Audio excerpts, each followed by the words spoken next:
네, 후보들의 공약을 살펴보는 공약 돋보기 순서입니다. 오늘은 병사 월급 문제를 얘기해 봅니다.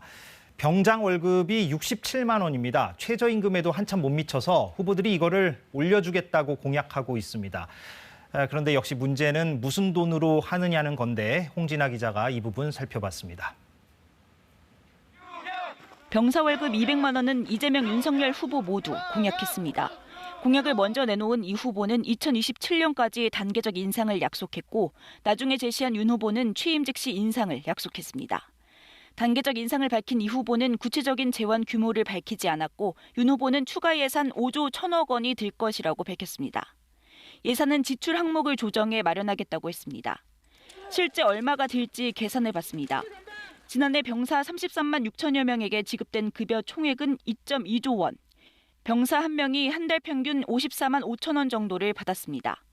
인구 감소를 감안해 병사 수를 30만 명으로 추정하고 이들에게 일괄적으로 월 200만 원씩을 준다면 5조 2천억 원이 추가로 든다는 계산이 나옵니다. 올해 국방 예산 54조 원의 10%에 해당하고 다음 정부가 끝날 때인 4년 뒤 국방비 증액 예상분의 3분의 1을 병사 급여 인상에만 사용해야 한다는 얘기입니다. 그런데 여기에 부사관과 장교 월급 문제는 빠져 있습니다. 지난해 하사 1호봉이 167만 8천 원, 소위 1호봉이 172만 7천 원을 받았습니다.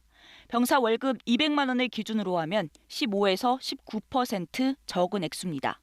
병사와 형평성을 맞춰 줄줄이 월급을 올릴 경우 작년 부사관과 장교 각각에게 지급된 급여보다 1조 7천억 원 정도가 추가로 필요하다는 단순 계산이 나옵니다. 해마다 6% 가까이씩 올려 5년 뒤엔 국방비로만 70조 원을 쓰게 될 상황이어서 결국 무기 개발과 구입에 쓰는 돈을 줄일 수 있다는 우려가 나옵니다. 장기적으로 이 균형을 맞춰가는 거, 안정성을 가지고서 이렇게 진행되어 가야 되는 부분들이 있는데 전력 투자 방위력 개선 사업은 상당히 타격을 받을 수밖에 없거든요. 병사 월급 인상과 함께 모병제 공약도 나왔습니다. 인구 감소에 따라 병역 자원이 주는 것에 대한 대안 차원입니다. 이 후보와 윤 후보 모두 징병제와 모병제를 함께 운영해 감소하는 병력을 부사관급 등으로 대체하겠다고 했고 심 후보는 2030년까지 완전 모병제로 전환하겠다고 밝혔습니다. 하지만 미국과 타이완 같은 대표적 모병제 국가들도 병력 확보에 어려움을 겪고 있는 현실에서 병력 유지에 대한 고민이 부족하다는 지적도 나옵니다. 세 후보 모두 복무 여건 개선 방안으로 단체형 생활관을 소인실로 개선하겠다고 했는데 역시 예산 증액이 어려운 상황이어서 한정된 국방비를 어떻게 배분할지가 관건입니다. KBS 뉴스 홍진아입니다.